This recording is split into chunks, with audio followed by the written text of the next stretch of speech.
ओम नमः श्री यतिराजाय विवेकानंद सूरये सच्चित सुख स्वरूपाय स्वामिने तापहारिणे.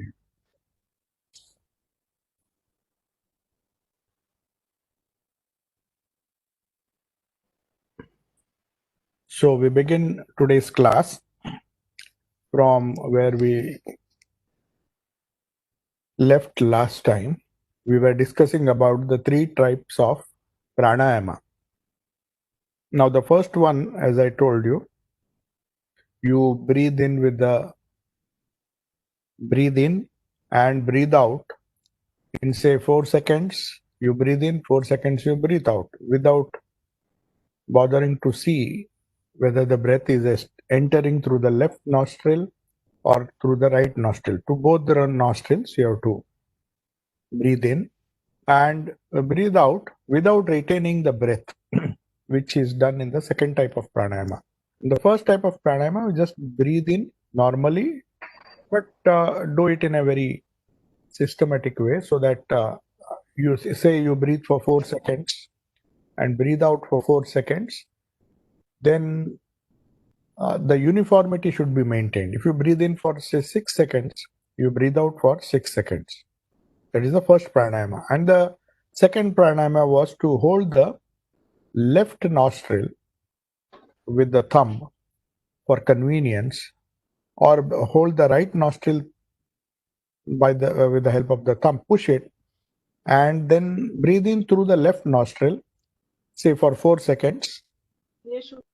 Fill the whole lungs with the breath. Fill the whole lung with breath and hold the breath for 16 seconds. That is 4 times the number of seconds you breathe in. After doing that, you breathe out for 8 seconds, twice the number of seconds you breathed in.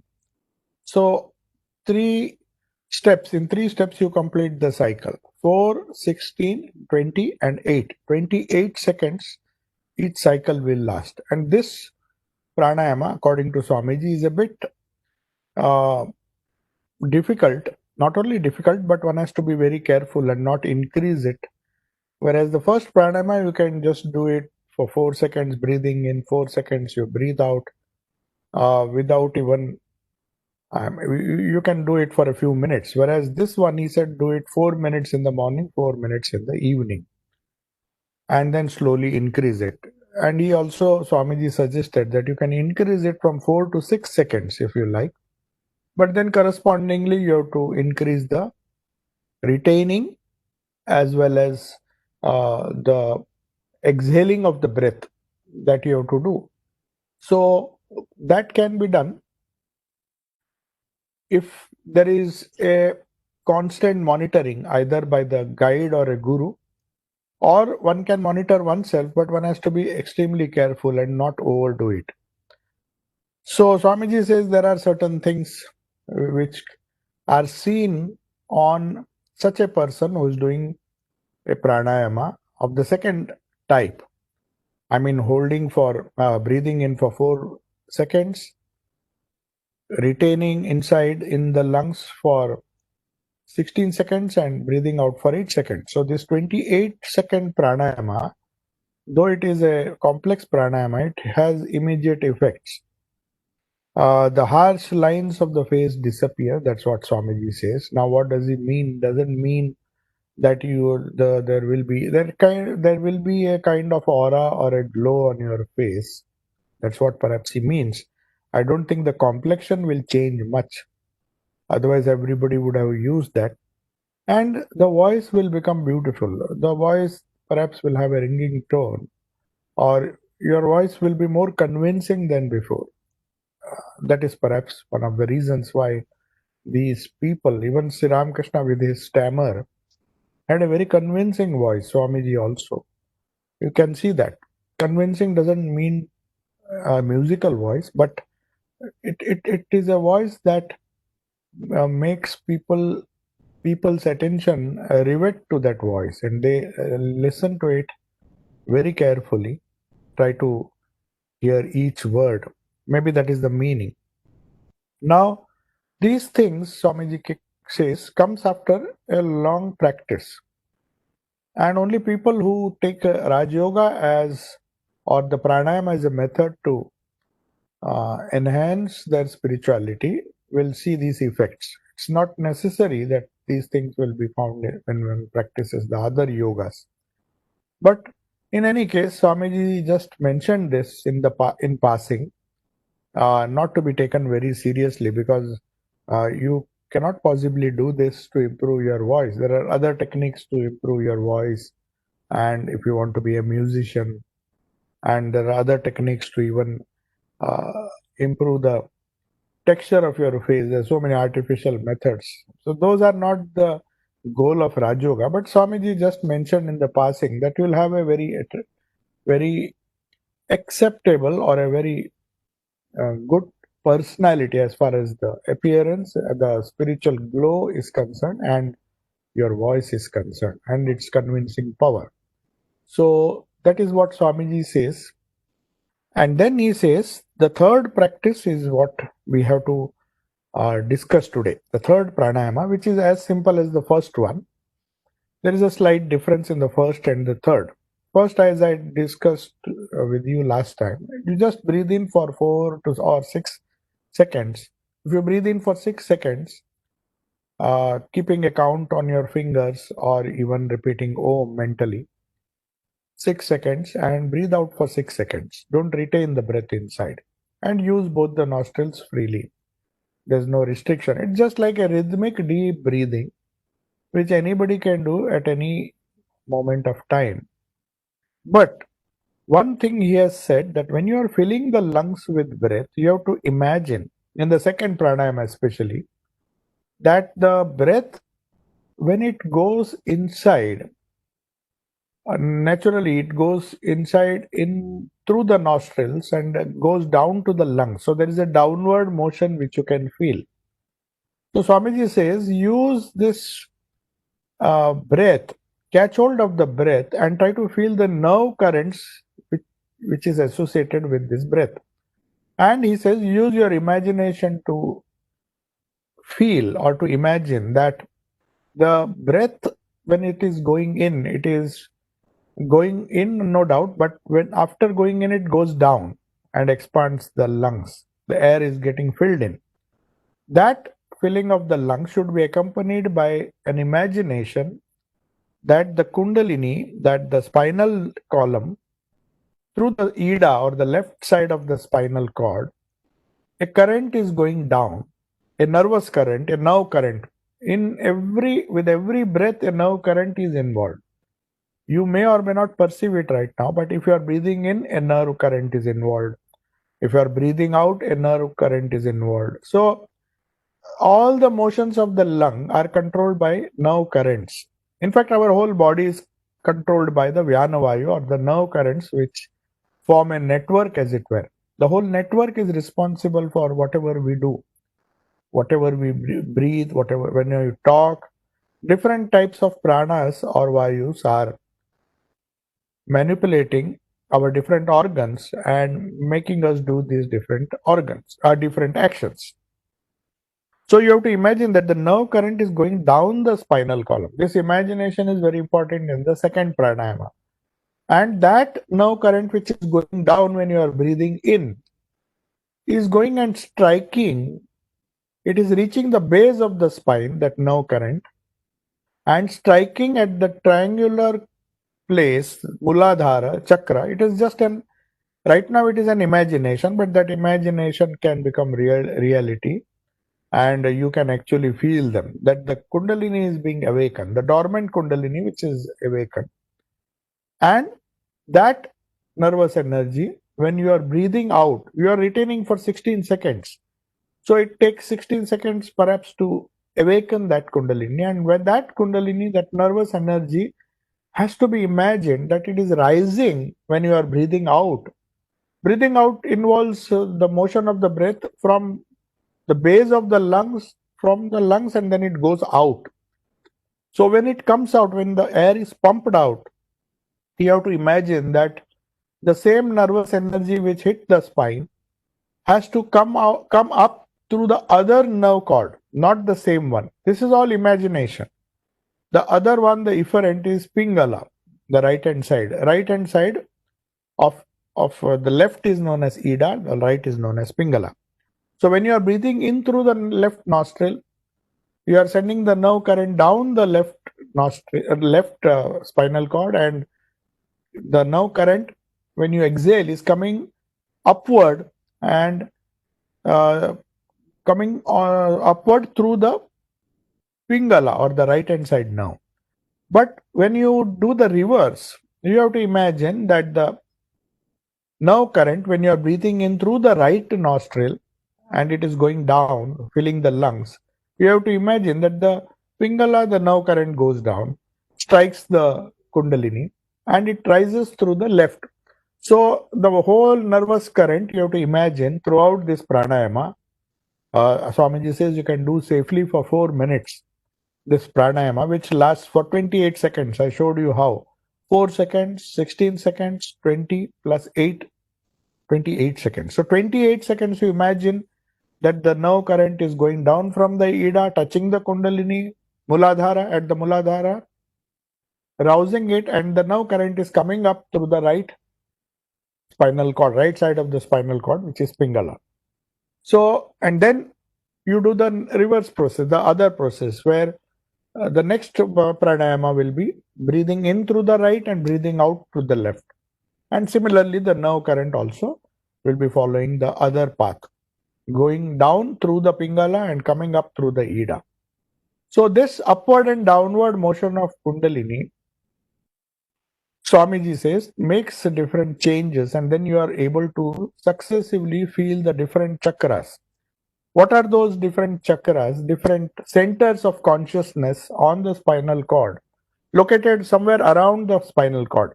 You can't say that they are just chakras which are physical. They may be they may have a physiological center. For example, the Agnya chakra, where between the eyebrows, where if you drill a hole through that, you will find there is a pineal gland, which is the seat center of our autonomous nervous system. All the signals which control the heart and all.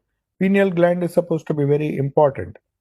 So that is why recently I read an article that pointing a temperature gun on the forehead is dangerous, and you need to focus the temperature gun on the hand or the elbow. You get the same temperature, the same accurate temperature. You don't have to point it on your forehead, because sometimes you may result in focusing the rays on the pineal gland, which is not a good thing. It should not be exposed, especially small children. So the pineal gland is the Agnya chakra, the chakra before you reach the Sahasrara. It is between the eyebrows. So that is one chakra. There are other totally 7 chakras. In fact, the Sahasrara is the 7th. And you have the different chakras, Mooladhara, Swamiji says. So these chakras are, right now Swamiji is not discussing the function of each chakra, though in our tradition we meditate on the heart chakra, Anahata chakra, not the Anahata chakra, the heart chakra, which is in the form of the 8-petal lotus. And when you meditate there, you have to imagine that the lotus is blooming upward, the 8 petals, which were drooping down as a result of the awakening of the Kundalini in the Muladhara, passing through Swadhisthana, Vishuddha, and other chakras, Manipura, Swadhisthana, Manipura, and heart chakra, that is Anahata. When it comes up, the progressively the new consciousness, the range of consciousness increases, and you see different visions and all those things. As it goes up to the Agnya chakra, many things happen, but Swamiji is not discussing them now. You have to just imagine this is the second pranayama, but this has to be done under the guidance of a guru, or maybe very carefully. One should not overdo it. So that is Swamiji is insisting on that condition, because it can be very dangerous. Now he is talking of the next breathing. It is, how do we do it? Is slowly drawing the breath in and then immediately throwing it out, and then stopping the breath out using the same numbers. The only difference is in the first case, the breath was held in, and in the second, it is held out. The last is the easier one. So the breathing in which you hold the breath in the lungs must not be practiced too much. Only do it 4 times in the morning and 4 times in the evening. Then you can slowly increase the number. Now, when you practice this, the third pranayama, as I told you, you breathe in through the left nostril for 4 seconds, breathe out through the right nostril for 4 seconds. So there's no holding the breath. So Swamiji says in either case, the breathing in and breathing out, the third pranayama and the first pranayama, where you just breathe in and breathe out, whether it is through 2 nostrils or whether it is through 1 nostril, whatever you do, in both the cases, you don't have to retain the breath. So Swamiji says, whenever you don't retain the breath, there is no problem and it is safe. Wherever you practice pranayama, where retaining of the breath in the lungs is involved, it can be dangerous. So that's why Swamiji says, the more you practice the first one, the more calmer you will become. Perhaps you will not have the other signs which you have when you do the second pranayama, but that doesn't matter. It is a safer, and though it's a gradual process, it is good. And you can, Swamiji says, you can even do it when you are doing some work or doing something else. Whereas in the second pranayama, you have to be focused on the pranayama, holding of the breath, imagining the current and all those things. So Swamiji says, if you practice hard, the Kundalini will be aroused. Practicing hard means persistently doing it, watching the breath and doing it continuously. For those who practice once or twice a day, just a little calmness of the body and mind will come, and a beautiful voice. And the whole of, but for those who can go further and do it as a regular practice. Now I am repeating again and again that it is equivalent to doing a mantra. When you do the mantra in a rhythm, you are actually doing the first pranayama or the last pranayama automatically, depending on how you are breathing when the mantra is being done. So doing mantras for extended periods will have a similar or a much stronger effect on, and it will result in a much better pranayama. So that is the idea. Mantra japa is supposed to induce this pranayama, the natural pranayama, the first and the last pranayama, without any effort.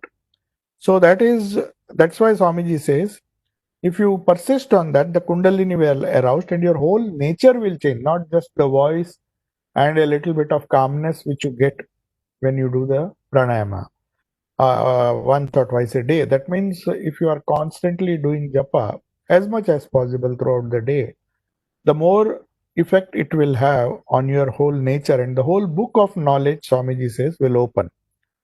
You no more will you have to any need to go to the books, and your mind would have become your book containing infinite knowledge. Now the idea is, how can the knowledge which is in the books be yours? Now Swamiji is not talking of those knowledges. You can't become a engineer or a doctor if you do pranayama. Definitely what does he mean by knowledge is consciousness. When you talk of consciousness, he is talking of doing a pranayama, or by doing pranayama, you are focusing on the prana, controlling or regulating the prana, and trying to go higher and higher towards the manomaya kosha and the vijnanamaya kosha. As the consciousness rises higher, you have access to the outside world. You have access to reading, you have access to writing with your hands. Your karmendriyas and gyanendriyas are working. You have access through listening. So all this knowledge which you get through the 10 organs, karmendriyas and gyanendriyas give you knowledge, karmendriyas result in action. In both the indriyas are responsible for strengthening your gross, the annamaya kosha and the pranamaya kosha, and you get a certain kind of knowledge. If you are using your jnanamaya kosha, or if you are using your jnanamaya kosha, that is not jnanamaya kosha, the gyanendriyas, you are getting knowledge through your eyes, ears, smell, and you get a type of knowledge which helps you to act properly, which helps you to develop your skills properly through the karmendriyas. This knowledge of skills, knowledge to do, UNESCO said there are four pillars of knowledge: knowing to know, knowing to do. So, knowing to know is trying to get knowledge through the Gyanendriyas, the Indriyas, the sense organs which are responsible for gathering knowledge. So you are learning to know, not knowing to know, learning to know. The other pillar of learning is learning to do. Now, when the Gyanendriya gives you certain inputs, your Karmendriya acts. You develop certain skills and you learn to do based on the knowledge you have gained through these five senses.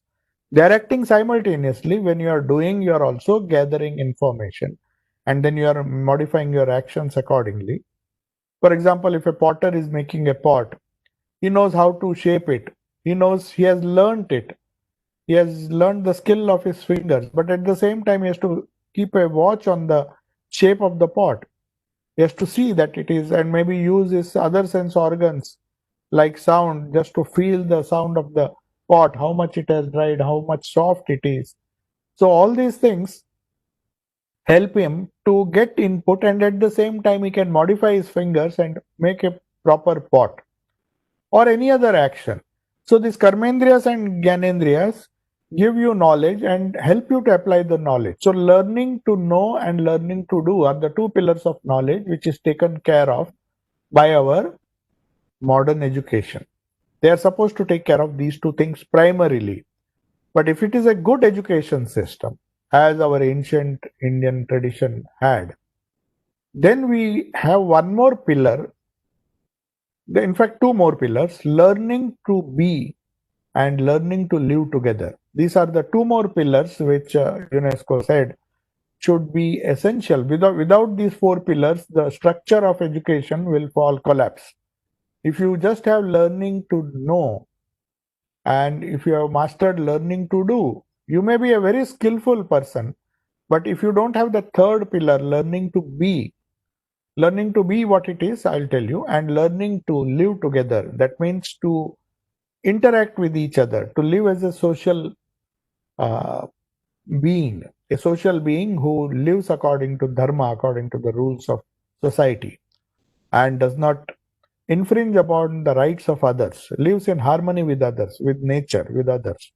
So, learning to live together and learning to be are two things which we grasp right from childhood through our parents.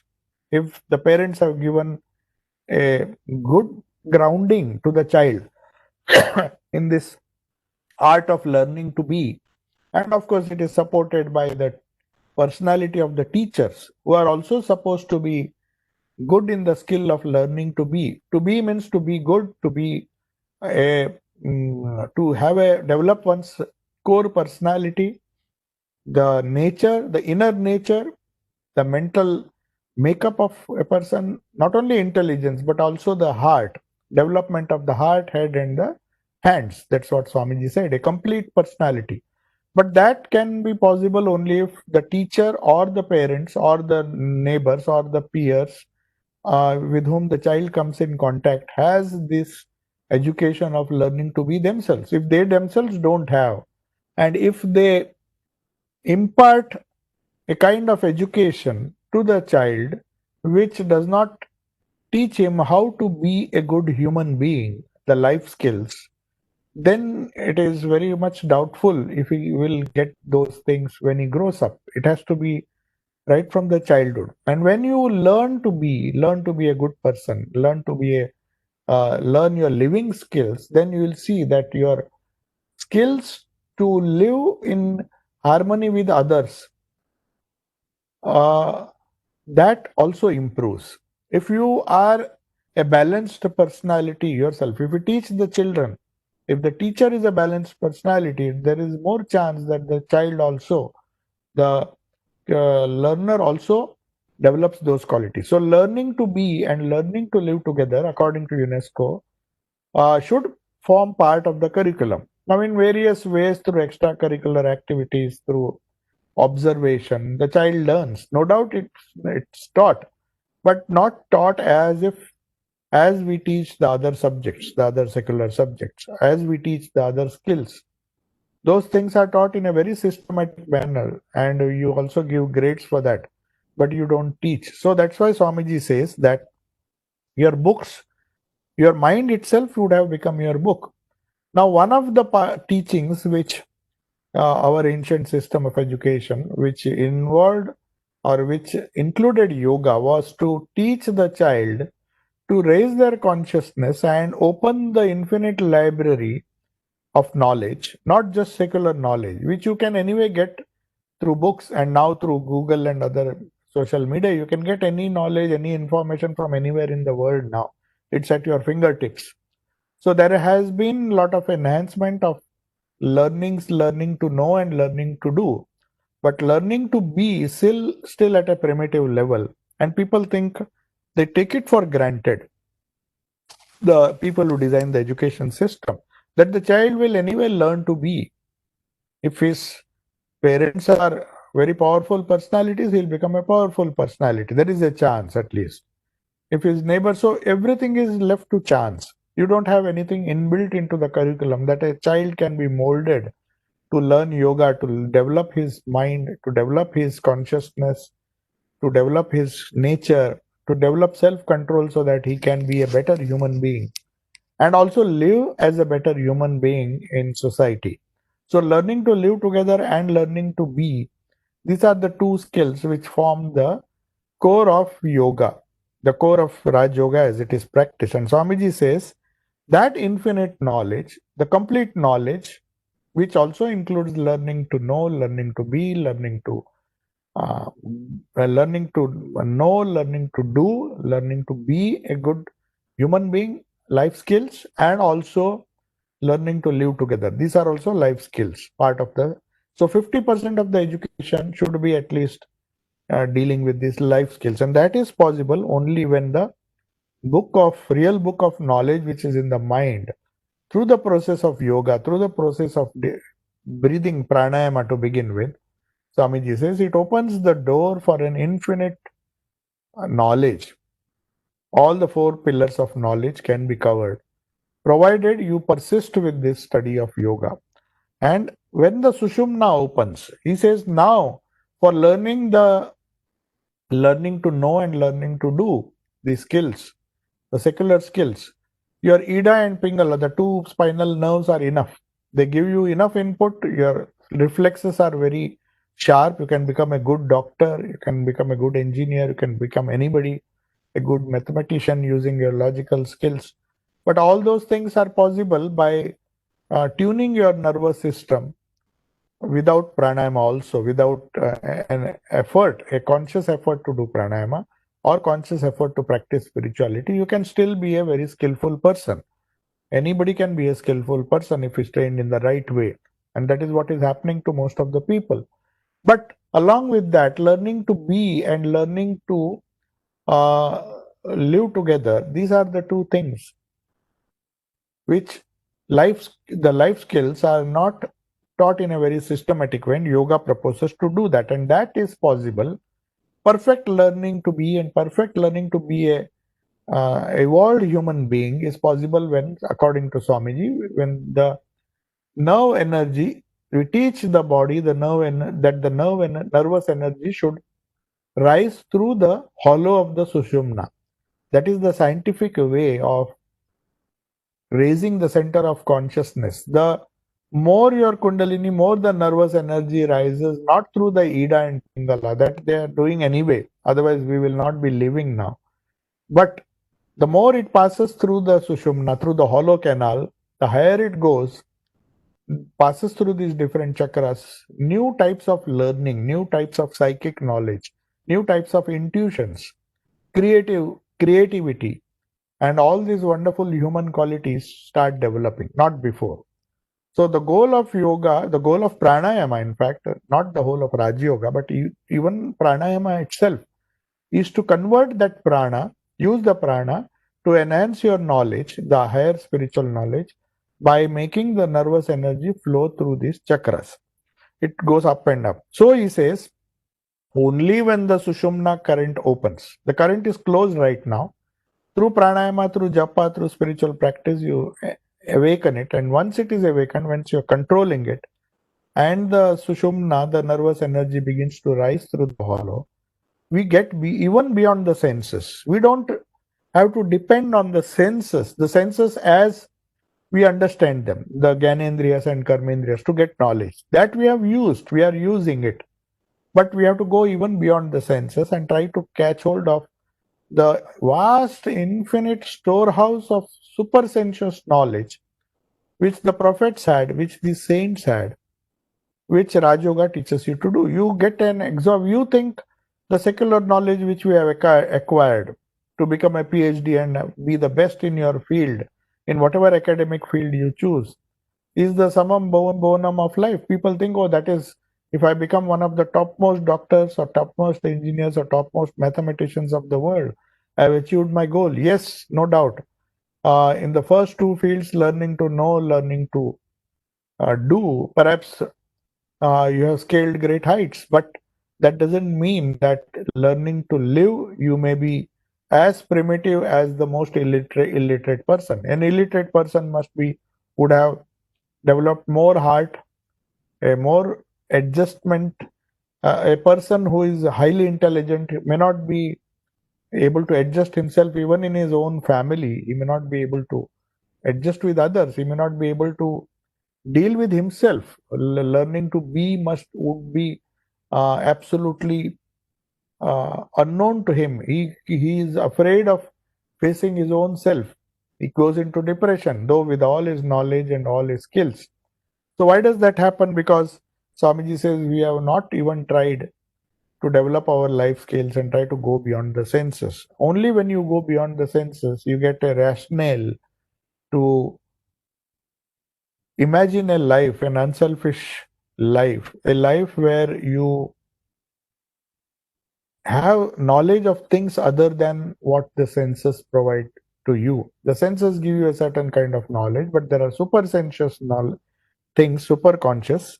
Minds become super conscious, Swamiji says. Right now, the minds are gross and are affected only by the pranamaya and the manomaya kosha and the annamaya kosha because they are gross.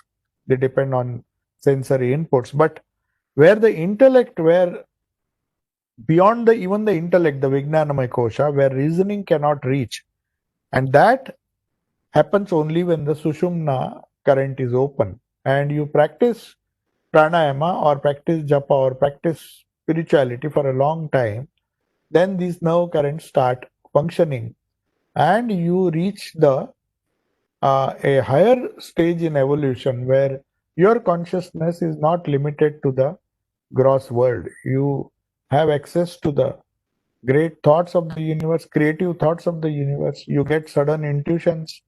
Most of the creative things the is because of this momentary rise of Kundalini. According to Swamiji, all the great positive discoveries which have been made by great even scientists, when by some chance, though they might not have done the pranayama consciously, unconsciously they reached a state where suddenly these great truths flashed. The philosophers, the saints, and they had a wonderful insight into life and they developed their personality learning to be and learning to live together.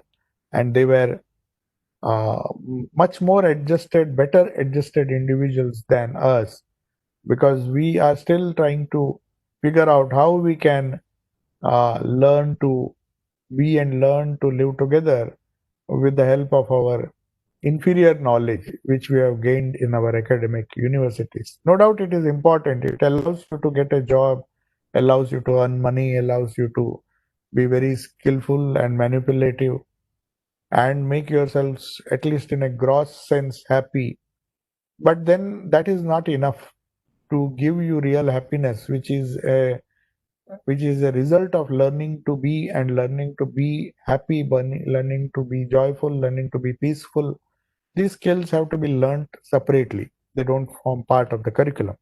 So Swamiji says, according to the yogi, according to this Raj Yoga, the different centers through which the spinal current passes when it passes through the Sushumna have been given different names. The lowest one, as I told you, which where the Kundalini lies, the Kundalini means the stored up psychic energy is lying dormant, which has to be awakened, is known as Muladhara. Muladhara means the support of the supporting Kundalini, which is at the base of the spine. That is where, from where you have to imagine it is rising up through the different chakras. The next higher is called Swadhisthana. The third is Manipura. Manipura is somewhere near the navel.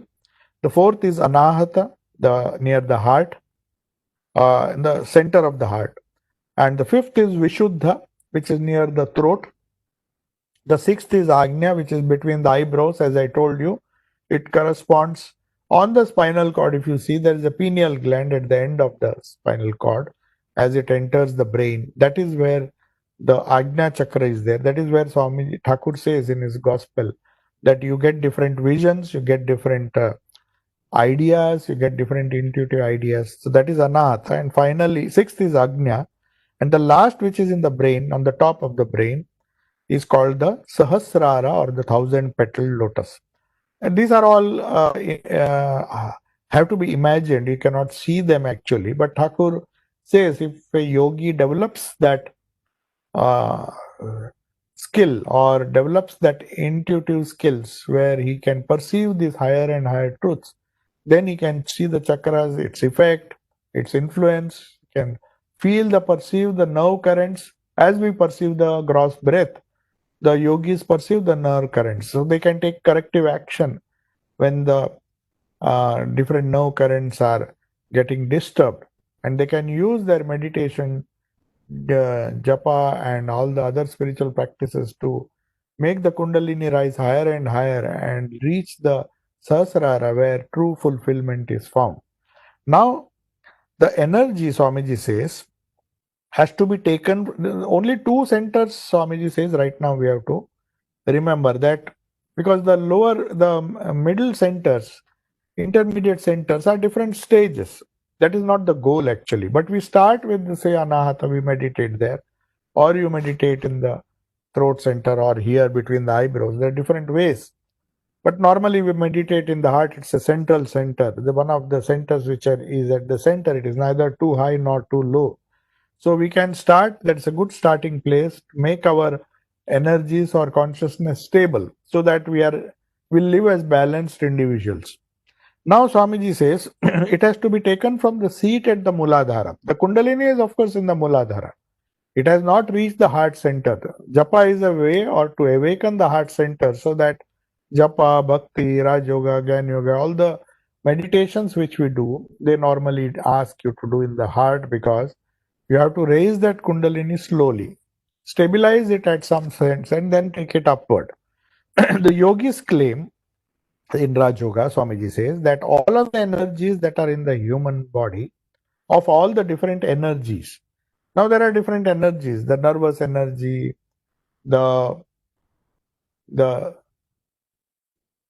prana, the digestive energy, the circulatory, the blood pressure, and the other energies. I told you, samana, prana. Prana is the breathing energy, energy associated with the nervous currents of the breath. So breath, digestion, assimilation, cellular activity, heat, udanavayu, all these things are necessary for our survival. But of all these energies, there is a subtle energy. When it becomes more and more, prana becomes subtle. It results in the rise of the kundalini, and that energy, which is subtle, it's not just a nervous energy, it's a combination of all prana. Swamiji says it is known as ojas. Ojas is a very sattvic form of prana, energy, which is in the human body. You can call it energy, not just prana. There are so many things involved in that. So now this ojas is stored up in the brain. In the brain, in the sense, when it goes up, a little portion of that psychic energy of kundalini does get stored in the heart, gets stored in the Vishuddha, gets stored in the Agnya chakra, and also. So this stored up energy is known as ojas. And that's why Swamiji says the more ojas is stored in the brain, the more powerful he is, the more intellectual, not only in the physical sense, but spiritually intelligent and more spiritually strong. So, spiritual strength comes from this ojas. So, Swamiji says one man may speak a beautiful language, beautiful thought, but those words do not impress people because it is just a articulation skill which has developed. It's a secular articulation skill. It's not just spiritual energy which is manifesting through that person. So Swamiji says he may be speaking some of the best, using the best words, the most polished language because he has been trained to speak that way. And he may be using all the intonations and all the courses, of public speaking and all he may be used. But Swamiji says he may speak a beautiful language, beautiful thought, he may be a poet, but they do not impress people, or even if they impress people, it doesn't last long. Whereas people like Thakur, when they spoke, they are so powerful that they are vibrating even today. And today also, when you read the gospel, either in the original or in a translation, even the words are not heard now, but they still create a wonderful ringing impact. Now, the reason for this, Swamiji says, another man speaks neither beautiful language, nor beautiful thoughts, nor polished thoughts, yet his words char. Every movement of his is powerful. Now, in every man, there is more or less of this ojas stored up. All the forces that are working in the body, in their highest, if they are converted, then they become ojas. It's not that just the kundalini becomes ojas. The kundalini is the highest. When it passes through the hollow of the spinal cord, it is the best form of energy which you have conserved. So that's why self-control is advised. Why do yogis advise self-control? Because any energy which is wasted is lost for you. So whatever is wasted, if that is not allowed to be wasted and is stored up and used or converted into, but unless it is converted into ojas, Swamiji says it does not have its effect. You may have controlled yourself, but the thing is, it has to be consciously raised and converted into something higher. So he says, all the forces, the pranas that are working in the body, ultimately can be made into, converted into ojas. And the more the ojas, perhaps Thakur converted all his forces. That's why he could now and then go into samadhi. He could stop the breath, he could convert the breath, convert the other vayus, the pranas, into ojas and give the highest thoughts to humanity. How did he do it? Because he did not waste a single energy in useless things. So that is the logic behind conservation of ojas. You must remember that it's only a question of transformation. Now Swamiji says even the most gross energy can be converted into this ojas. The energy which we use for different activities, through the five indriyas, gyanendriyas, five karmendriyas, we do so many actions, and they are very gross actions. So they actually drain away your energy. And Swamiji says the only reason why the yogi is careful not to drain away his energy, because that energy can be used for higher purposes. The more he stores, the more ojas he has. The same force which is working outside as electricity or magnetism will become changed into inner force. The same force that is working as muscular energy will be changed into ojas. The yogis say that that part of the human energy which is expressed as sex energy in sexual thought, when checked and controlled, easily becomes changed into ojas. Not that other energies like breathing and other cannot be converted, but it is more difficult to convert that, whereas that energy which is normally wasted as sex energy, according to Swamiji, that is why the idea of brahmacharya has been so prominent in our culture, in all the cultures, in all spiritual cultures. Even Jesus recommended that, because that is the portion of energy which is already subtle and can be converted very easily into this ojas. So Swamiji says, as the Mula Dhara, it is Mula Dhara which is the seed, this Muladhara, then Swadhisthana, Manipura. These are the different centers where these energies are being wasted. For example, when you feel hungry, the Manipura chakra gives signals, and then you randomly eat, maybe overeat. So some of the energy is wasted as digestion. So that is why these Jains and all, they believe in fasting now and then. Fasting never harms you. The more you fast, the more energy you conserve. That's what they feel. But if there is more eating than the basic minimum that is necessary, then what happens is a lot of energy has to be wasted to digest that food, and 50% of that food is thrown out through the alimentary canal. Ultimately, through the apana vayu, pushes it down and it throws it out. So, if one eats only that much which one can really assimilate, but one has to definitely eat, otherwise the other vayus do not get strengthened. So food is necessary. That's why Thakur said in this Kali Yuga, Anna Gata Prana. So Anna is necessary, but only that much which you can digest and which you can use the least amount of energy to digest. So that is why Sattvic food, the idea of Tamasic food, the idea of Rajasic food has come in the Gita. Gita also discusses the different types of food and classifying them as sattvic, rajasic, and tamasic. The easier sattvic is easier to be digested, and that force can be converted into ojas more easily. But Swamiji says the yogi tries to take up all his energy, predominantly the sexual energy, and if he conserves it, if he preserves it, he can convert it into Kundalini, and that rises in high, raising one's consciousness. That is the secret of yoga, Raj Yoga, according to Swamiji. It is only in the chaste man or woman who can make the ojas rise and store in the brain that this Kundalini can be uh, used for spiritual purpose. Kundalini will, in fact, rise. That is why chastity has been considered as the highest virtue in every religion. A man feels that if he is unchaste, spirituality slowly goes away. Now, this is he also, as a byproduct or as a consequence, lose his mental energy and moral stamina also. It's not that only spirituality will wane. So that's why Swamiji says somebody who says that I can live as I like and behave as I like and yet become spiritual, it is not possible. Because the mental vigor and the moral stamina which is there in every human being learning to be is depending on a large extent on how he conserves his energy. All the different energies, predominantly the ojas, the energy which is which results, which is known as in gross way terms, it is known as sexual energy.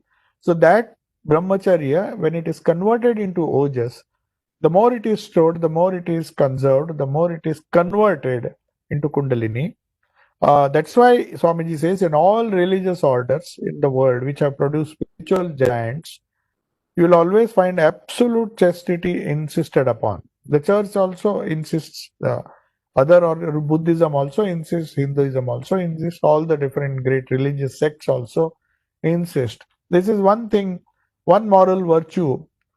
We discussed the yama and niyama, satya, steya, aparigraha, then brahmacharya also is one important virtue. Without it, the practice of Raja Yoga, especially pranayama, can be extremely dangerous and fatal.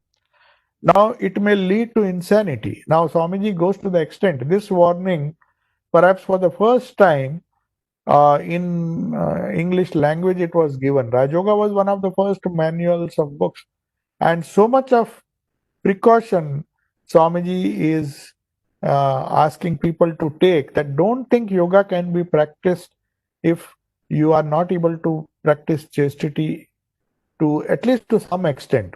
One may not be able to practice it 100%, but unless one does that, if one indulges in that, then yoga can be dangerous. This is the first time Swamiji says this Raj Yoga can be extremely dangerous and fatal and may lead to insanity. So people can lose their mind because the tremendous amount of energy which is generated by this Kundalini can will find the instrument which is the human instrument, the human being, the mind, the intelligence, the Vijnanamaya Kosha, they are simply likely to get damaged or malfunction, and as a result, one may become insane. So, if people practice Raj Yoga and at the same time lead an impure life, how can they expect to become yogis? So, this is the conclusion, Swamiji says, of pranayama. Though he gives so much importance to pranayama, he is cautioning us and telling us that this one of the essential conditions, not only to convert all our energies, pranas, into the real motive or real purpose of pranayama, which is to raise the kundalini or the convert your energy into ojas, which is the primary concern, which should be the primary concern of a yogi if one wants to become spiritual. But at the same time, he's saying gross misuse of that, trying to force do yoga and force oneself to do pranayama without practicing the basic purity can basic value of purity or brahmacharya or even the other values which form part of yama and niyama, which we discussed in great detail. So any attempt to do that, trying to force just by the sheer practice of pranayama, if one wishes to become powerful, then Swamiji gives a warning that it may lose, it may be not only dangerous but result in losing the functions, the normal functions of the mind. So that is one caution which Swamiji is giving at the end of this Raj Yoga. Next, we come to the chapter Pratyahara and Dharana. Now, this is a very big topic. Swamiji's sixth chapter of this Raj Yoga. So, we will discuss it next time because Pratyahara is very essential. After one gets established in pranayama, Pratyahara is a method where we see the different perceptions and not allow the perceptions, the reactions to these perceptions to go out. Pratyahara. Ahara means we see certain things and we try to create a reverse force and prevent all that energy from flowing out. If it is sight, any organ which has a tendency to pull you outward and in the process destroy your energy, all forms of energy which we are using to live, most of it is wasted. So pratyahara is a technique to prevent that wastage and focus the mind inward. So we will discuss in great detail about pratyahara in the next class. So if there are some questions, we can just have a few questions. I am going to the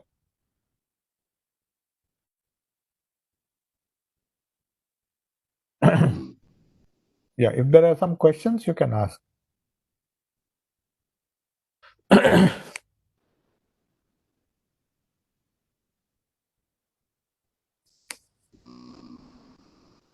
Pranams, Maharaj. Namaste. Is that Sharon? Yes, Maharaj. Yes. What happens if you lose ojas just in a Yes. dream? No, it's not ojas. Ojas is the converted energy. You lose your, use the vitality which gets converted into ojas. Ojas cannot be lost. Ojas is something which is a creative force, or it's a nervous energy, or kundalini. It is a result of kundalini energy. But just like breathing, just like eating, and all the other activities which we consciously or unconsciously do, as you said, in dream also you may lose, but it is not as harmful as you do it in a conscious state, in a waking state. Anything you do in dream has less effect. If you lose money in a dream, you're not actually losing your money in when you are waking state, in the waking state. So you don't have to bother about that. That is less harmful. Definitely, if it persists, then something is wrong. But normally, dreams are not to be taken so seriously as we consciously one should see that we should avoid doing anything in the conscious state. Okay? Yes, thank you, Maharaj. Thank you, Swami. Yes. Any other question?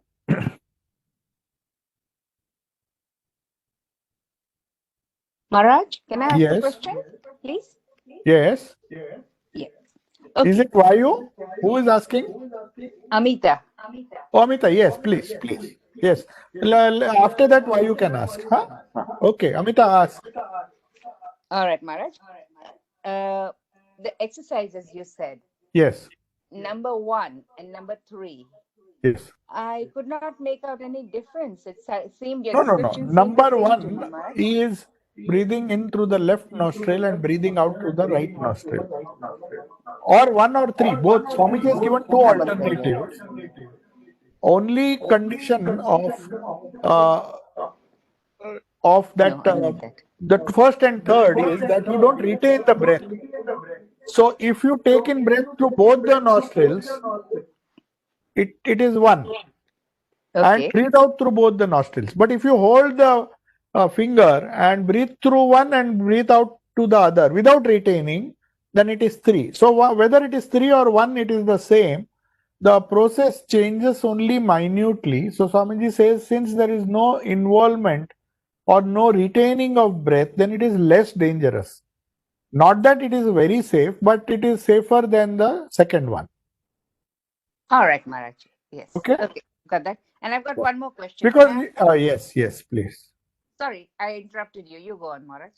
Yes, no, I finished it. I mean, my answer, unless you want some clarification. Yes. To me, it Yes. still seems very same, Maharaj. I don't know. No, you see, if you hold your right nostril and breathe through the left nostril, Mhm. fill the lungs and immediately close the other nostril and leave out the breath through the other nostril, it is different, isn't it? But Yeah. if you just, without touching your nose, if you just breathe in spontaneously through both the nostrils, without holding the breath, breathe out. Huh? Right. I So get this is you. different. Na? The both nostrils are involved, or both nostrils are involved for inhaling and exhaling. That is one pranayama. And one nostril is inhaling, one nostril is exhaling. That is another pranayama. So that is the basic difference. Okay, Huh? okay. But I there is get no you. retaining. You have to remember, Swamiji says, wherever there is no retention, it is either the first type or the third type. It doesn't matter. The number is not important. Yeah. But the second type involves retaining and imagination, where 16 seconds you have to hold, which may be a bit difficult for many people. Okay. Okay.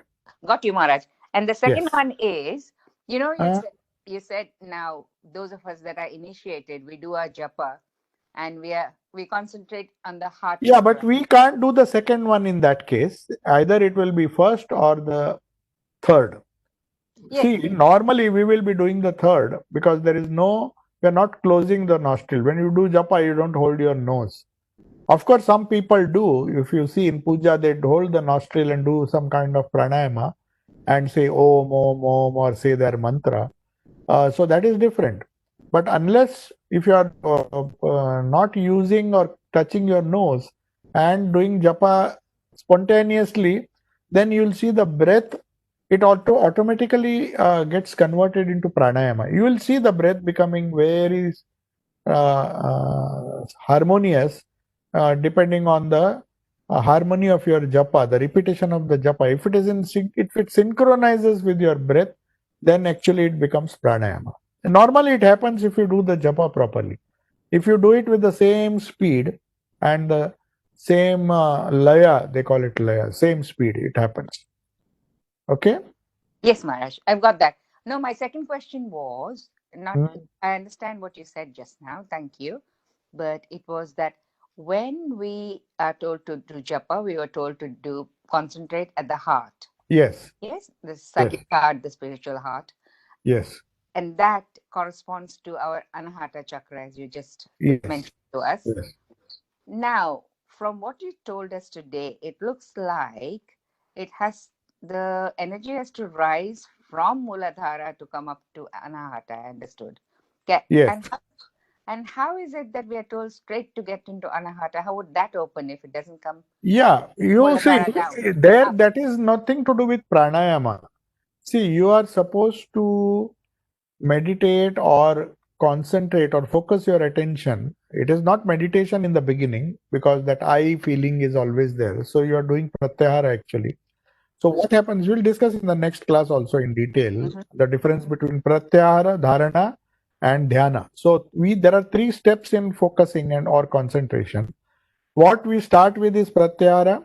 We end up in the intermediate state it is dharana, and finally when we are perfect in meditation it becomes dhyana. So dhyana is a far off thing right now, but what we are doing is trying to focus our attention on the heart center without bothering. You see, your guru or any guru would not tell you to focus on the kundalini and all those things. You have to just imagine that the ishta is there. So the process of the rise of kundalini, which you did consciously in pranayama, is missing here. Missing in the sense you don't have to imagine that something is striking the muladhara, it is going up and all those things. You don't have to imagine. It unconsciously, or it happens by itself. That's why I told you the mantra is a easier path. You don't have to think, you don't have to bother, you don't have to. If you do the mantra rightly, or if you do the repetition of the mantra rightly, then pranayama will take place.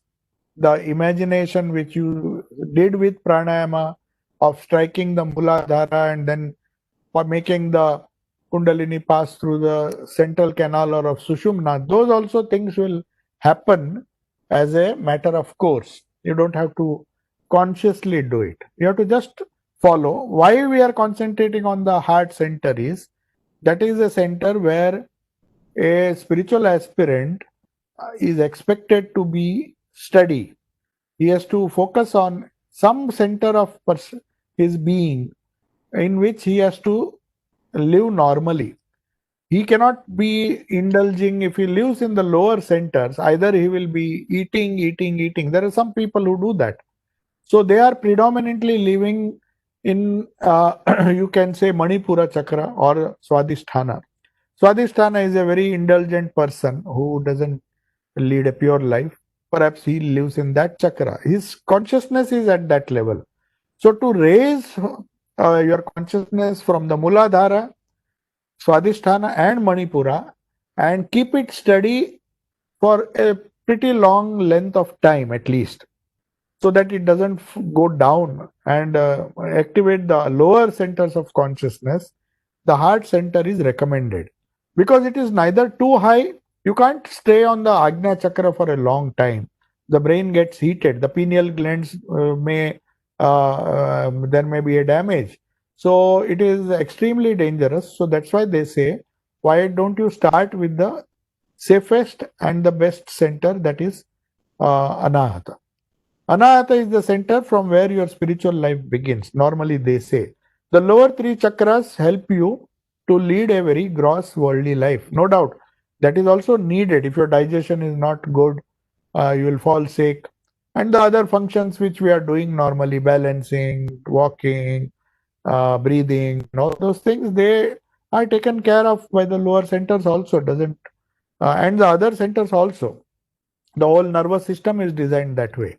But we are already doing it, whether you want or not. A healthy person, every person, whether he practices spirituality or not, he can be a very healthy person. He can have a very good physique, though he does not meditate or does not do any practice any spirituality. He can still be a healthy person because his lower 3 chakras are functioning perfectly well because of exercise, because of restricted diet, and whatever it may be. So they are all good people with a strong physiological or strong physical personality. They are bodybuilders, there are health conscious human beings. That's fine. The lower 3 chakras are essential, no doubt. But the thing is, you start your spiritual life from the Anas. That's the only reason. Okay? Yeah. So, as I understand you right, Maharaj, that means Mm. we start with the Anahata Chakra because that's where we are told to Yeah, place yeah. our Then that is the attention first step and consciousness. in becoming a little higher than the gross. Because Yeah. we were all the while before initiation or before even starting spirituality, thinking of spirituality, we were like gross human beings and we were happy that way. If we are still happy, then there is no need to meditate. But if that A heart center is the first center which we begin with, in which awakens, and then it can push you. Then you don't go down drastically. You just stick to that or go higher and higher, but don't go down than that. Okay? Yes, The Maharaj. Thank consciousness, you. yeah, Yeah, that does answer. yeah. Thank you very much. So, yes. So, Vayu, you can ask now. I'm not able to hear your voice. Wait, I'll unmute you. Yes. Maharaj, still Yes. muted. Yes, yes. Now you are okay. Okay. Can you hear me now, Maharaj? Yes, yes, very clearly. Okay. Pranam Maharaj. Just a Yes. quick question on whether we do breathing cycle number 1 or breathing cycle number 2 or breathing cycle number 3. Yes. After you have exhaled, Mm, after that exhalation which forms a closure to say 1 yeah, cycle, yeah. how long do you wait? How many seconds do you No, wait? no. You don't have to wait. in No, the you next? can't do that. You can't wait, because if you wait, it is like retaining the breath. So the breathing in and breathing out should go on as a continuous process. That would be ideal. So, but we can't do that. So retaining is out of question. There will be some retaining, no doubt. You can't immediately start, but that is not of any significance. But it cannot be long. That is sure. Okay. It cannot be more than the inhaling or the exhaling. It can be maybe a fraction of a second just to, but it will give you a sense of comfort. You will know that you can't just breathe in and breathe out continuously. You can do it for maybe 10, 15 minutes, 20 minutes, depending on one's capacity. But beyond that, you need some rest. So then you breathe. See, right now, even if you are not doing pranayama, you are breathing in and breathing out. Nobody is stopping that. Without breathing in, you can't give oxygen to your lungs. And without breathing out, you can't breathe out the carbon dioxide. So that is a basic physiological process. We don't have to learn that. As soon as you are born, you have started breathing, and the breathing is continuing, just like your heartbeat. So I'm not talking of that. In that, there is no question of retaining. Does a child retain his breath? He doesn't.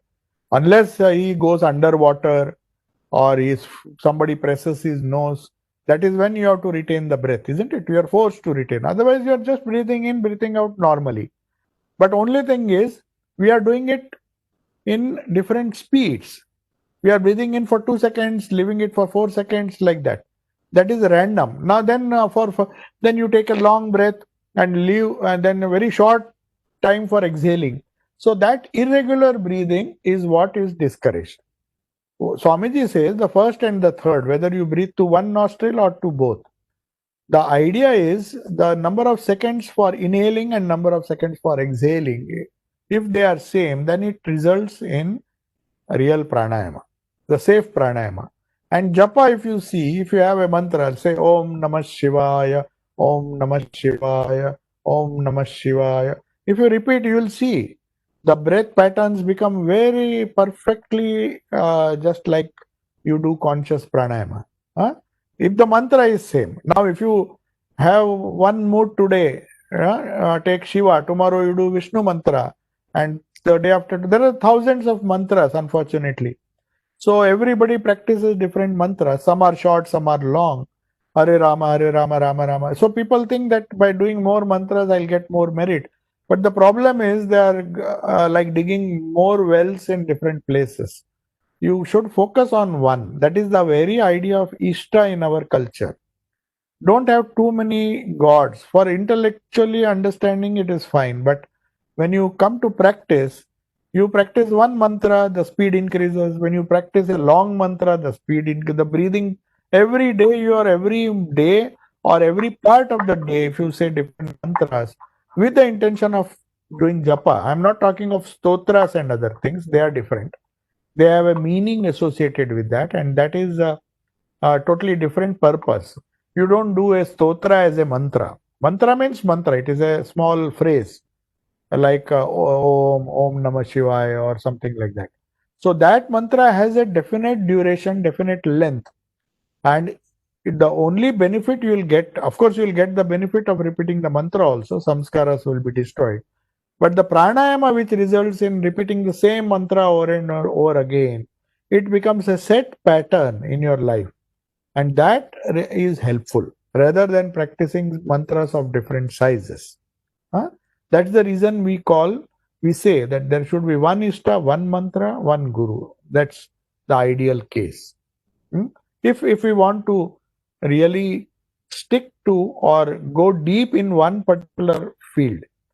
Otherwise, it is like digging well, as I told you, Thakur used to say, you can dig well, but you may not end up getting water anywhere Just because a you're little more. digging. You can go Yes, back more than this. No, yes. go back again this way. Okay? Yes, Hello. yes, yes, Ha, Pranam Maharaj. yes, please.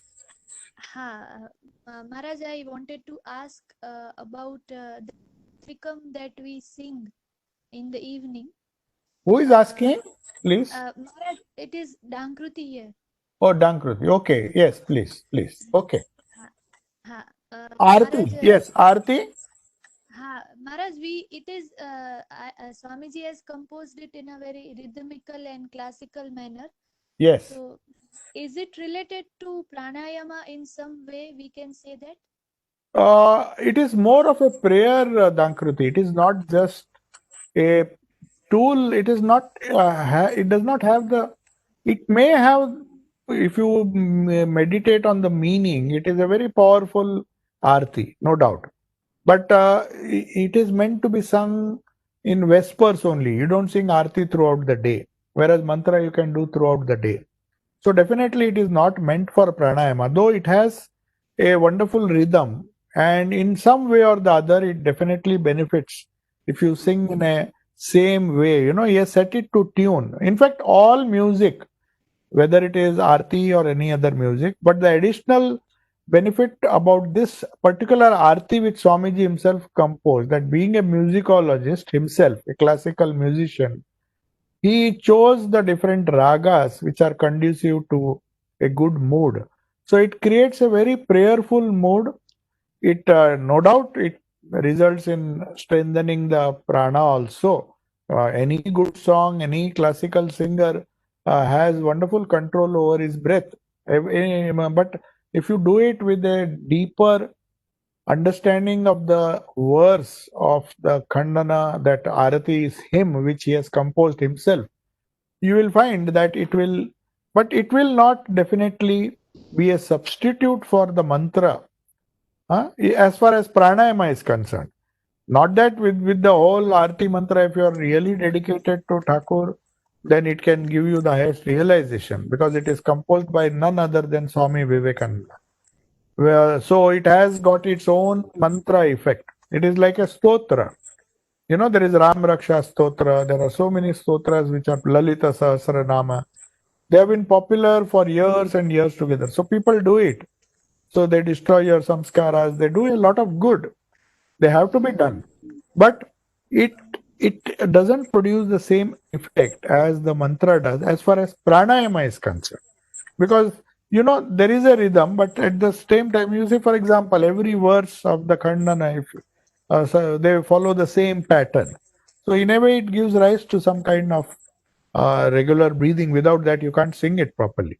So yes, in that way, it will definitely give a harmonious mind, a balanced personality. Definitely, it will. That is why we sing, and we sing it in chorus, so that you don't even you not only learn to be, but you learn to live together. So that was meant for, Swamiji got that idea from the West. He said the Western music is full of chorus. This big harmony is so important in Western music, which Swamiji liked a lot. And he said, I wanted to bring that idea of Western harmony into Indian music. Indian music was mostly solo. There will be some accompaniment, but most of them will be tabla and all. But that harmony of 10 people, 100 people to 1000 people singing together in the same tune, in the same laya, that produces a multiple effect.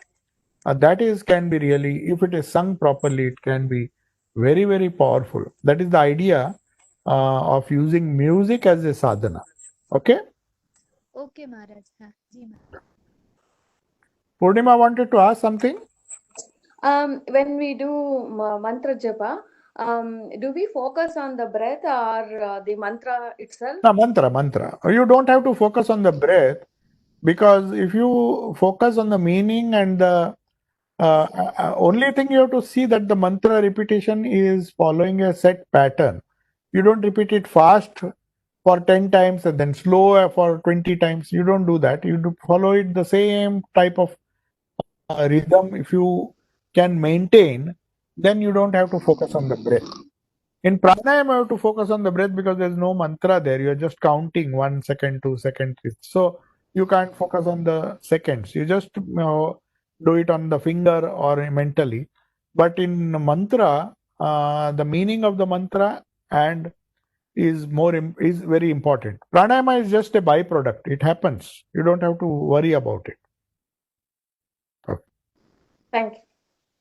So shall I take leave? Anybody? Unless there is a question, I'll take your leave now. Oh, Nitin wants to ask? Yes, Pranam Swamiji. Yes. Can I ask one question? Yes, please.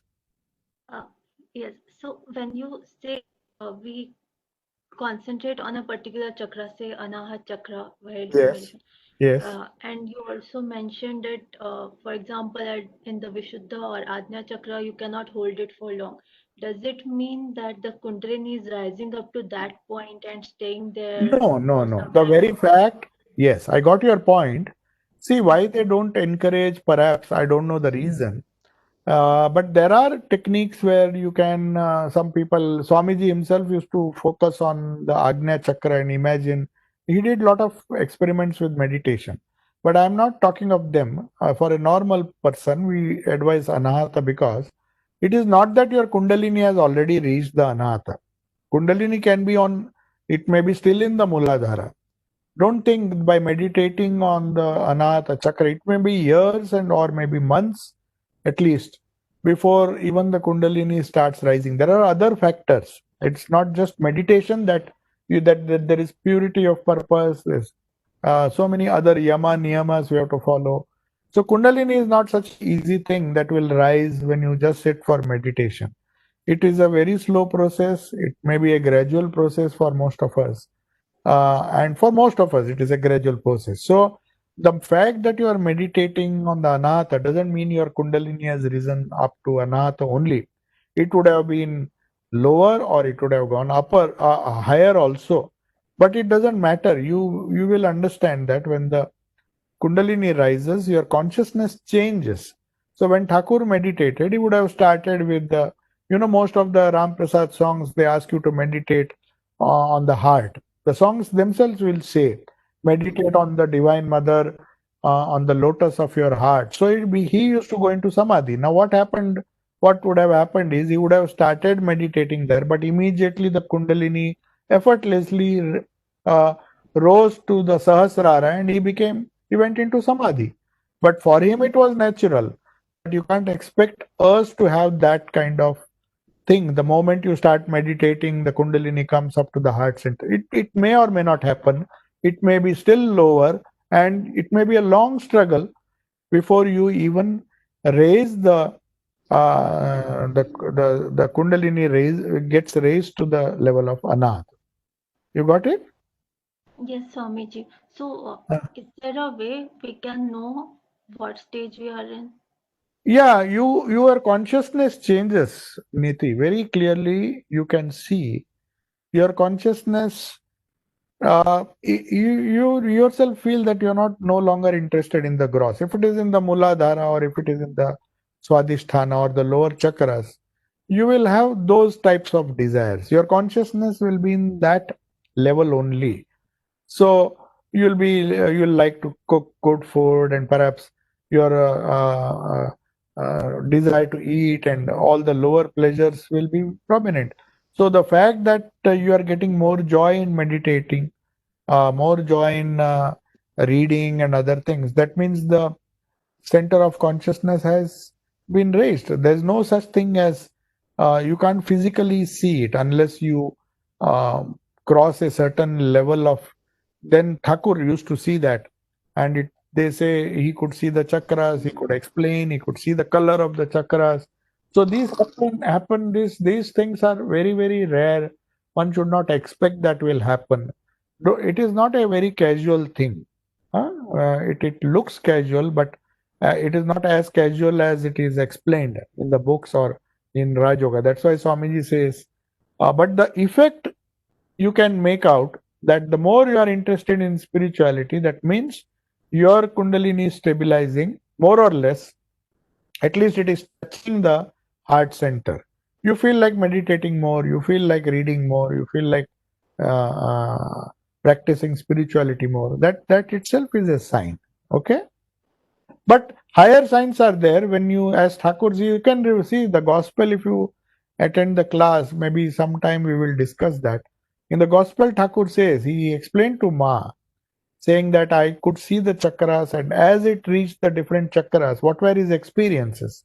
What was his consciousness? He says, when it reached the throat chakra, I felt I should talk only of God. No other words will come out of my mouth.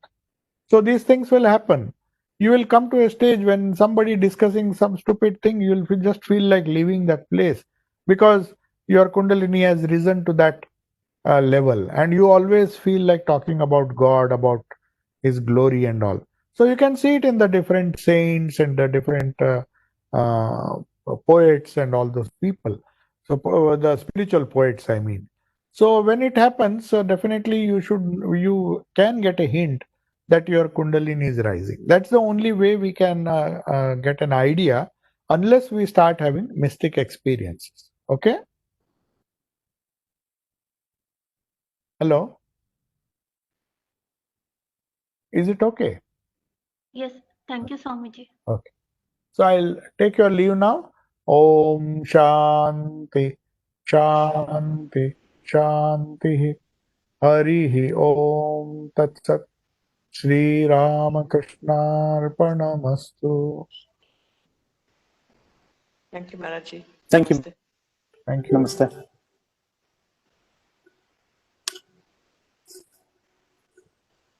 Namaste.